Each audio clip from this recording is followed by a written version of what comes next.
Hi, my name is Tom Wujek, and I'm a fellow at Autodesk, and we're here today at Singularity University in the NASA Ames Research Center, and it's an insanely interesting building to talk about an insanely interesting topic, which is what is the impact of exponential technologies, these highly growing technologies, on business, on the future of humanity. And it's very complicated because there's so many trends and they're changing so quickly, and one way in which we are synthesizing and recording and making sense of these ideas is to create a large map or a poster of each of the presenters' big ideas. So I've been doodling here over the last half day so far, and we're going to fill up the room with these ideas to capture some of the ideas. So beginning with day one. Maybe we should have. This is the exponential curve by Ray Kurzweil. Right. So I haven't finished this part yet. I took notes first on a tablet, so this will all get filled up as because Ray was speaking in a different room. But the basic gist here is that we think in linear ways. That's what our intuition tells us. There's incremental growth. Things change, by 10%, by 10%. But exponential technologies, such as computational technologies, but now, as we also learn, nanotechnologies, some types of clean tech, and bioinformatics are growing along an exponential curve. And what that means is they double, and they hit an inflection point or a knee, and it just hugely skyrockets. And so what we're investigating is what is the impact of these technologies. And we've really focused on two technologies initially. The first is artificial intelligence, the capacity of a computer to be able to, solve problems with limited resources. And so we learned about rule-based, hierarchical-based genetic algorithms and various types of reference models. And then also the types of applications from machines and calculators through to solving very complex tough problems. We also talked about a number of the projected breakthroughs that are planned, that are expected to occur.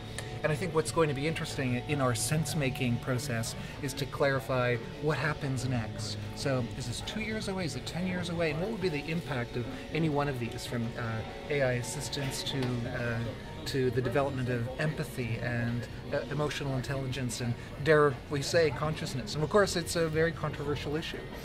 Dan Barry spoke about a variety of other topics as well, in particular robotics, and he showed a number of incredibly fascinating and interesting movies about what life is like in space, and also the advent of the impact of biology, understanding how biology works. So he showed us a number of videos to help us think about 4 classes of robotics. And those include autonomous and non-autonomous, and special purpose versus general purpose. And the combination of those produces different types of applications. Raymond McCauley just gave an incredible presentation about biotechnology and bioinformatics. And so his basic premise is that biology now has evolved into a computational science, because increasingly the mechanics of biological work, biological coding, is being understood. And so if one can understand this, there's great implications. But if one can write to the genome, well, it changes the rules completely. So we're almost through day 1 of a 9-day executive session. And again, part of the purpose of this methodology is to make ideas visible, to make them persistent, make them even tangible.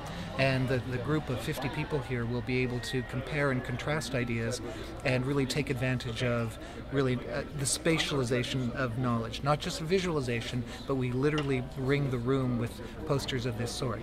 The reason we do that is because they will be able to remember and have access to all of the key ideas as visualized here, and they'll be able to contribute to the poster, adding their own thoughts, and then compare and contrast and build on their insights and business opportunities, and to be able to really make deeper sense of this very exciting and hugely important world of evolving science.